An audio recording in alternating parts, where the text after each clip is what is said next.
Veejay here at Cinequest. Funnily enough, I actually worked with Veejay last year on Kepler's Dream. That is correct. And he actually directed a film called Withdrawal, and it showed last night at the Barco screening. So why don't you tell us a bit about what you thought about it on the 3 screens?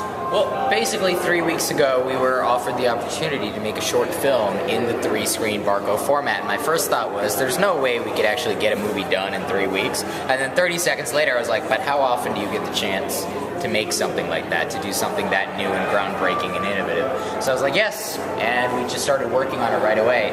And the funniest thing about it is I edited it on a tiny little monitor with all 3 screens right there. So I had no idea what the big screen experience would be like until we went to Tech Check, and as soon as I saw Tech Check I was like, yeah, all right, this is gonna work. And it was just, I was very relieved, but it was a very moving night. I'm very happy with the premiere and how it went and how the film played. There's still a few things I would change, but isn't there always? But yeah, I loved the 3-screen experience and the possibilities for storytelling that it opens up. What did you think? So some of them made you feel quite dizzy, well, made me feel quite dizzy because of the fast stuff. Right. What do you think worked on the 3 screens? Because I personally really liked how yours worked out different aspects of it. Well, here's the thing. It's like everyone's going to approach it in different ways. And there are some people that are going to approach the 3 screens like a theme park ride. The kinds of things that you've seen in amusement parks. And I love that. I mean, you have that dizzying feeling, that immersive feeling. I like that. I mean, it does make you a little dizzy, but that's kind of the point. And then there's some people that use it to just make wide panoramics, right? And use the visuals in that way. My take on it, though, was always a little bit more intimate. I never thought of 3 screens as necessarily a way to get wider from the subject. It almost seemed like a way to get closer. And one of my first thoughts was, man, that's a lot of overpowering. I bet I could really make an audience feel claustrophobic with 3 screens rather than, you know, expansive. So I picked a concept and a story that I thought could make you really feel claustrophobic and have these screens surrounding you with all of this stuff going on, and then eventually in the last shot I would release them into a wide panoramic and kind of release that tension.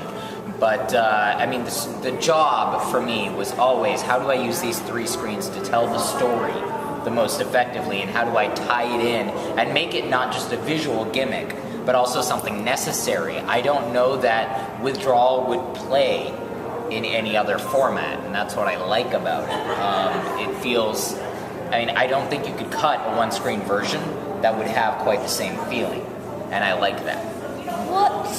Where did the idea come from?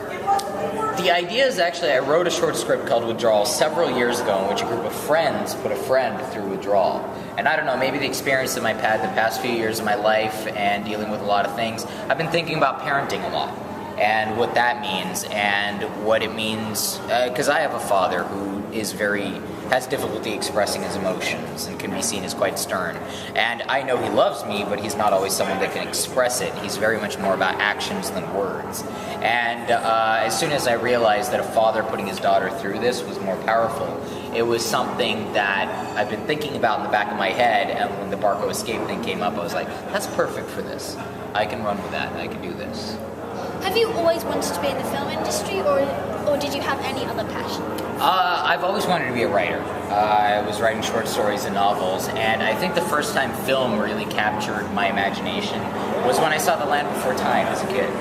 And it was kind of mind-blowing for me, I loved the movie, but that wasn't it. It's just that when Littlefoot's mother died, I felt a great deal as a kid. And even as a kid, I was kind of an intellectual little brat. So I was watching that movie going, that doesn't make any sense. They stopped drawing the dinosaur and I cried. That doesn't add up. Like, how were they able to do that? The fact that they were able to, I mean, clearly they're not real dinosaurs. Clearly they're not a real environment. And yet it felt real enough for me to have a real emotional response. And I became obsessed with how they did that. And I understood that filmmaking was almost writing just with more tools. It's not just words, it's visuals, it's music, it's acting, it's all of these things together. It's writing on a grand scale. And so ever since then, I think I've kind of been working up my confidence towards making bigger and bigger things. It is difficult because as a director, you have to be a writer of 20 different mediums. And, I appreciate the challenge, but it's also a lifelong commitment. what do you feel is the best piece of advice on becoming a writer or anything in the film industry that you've ever been given?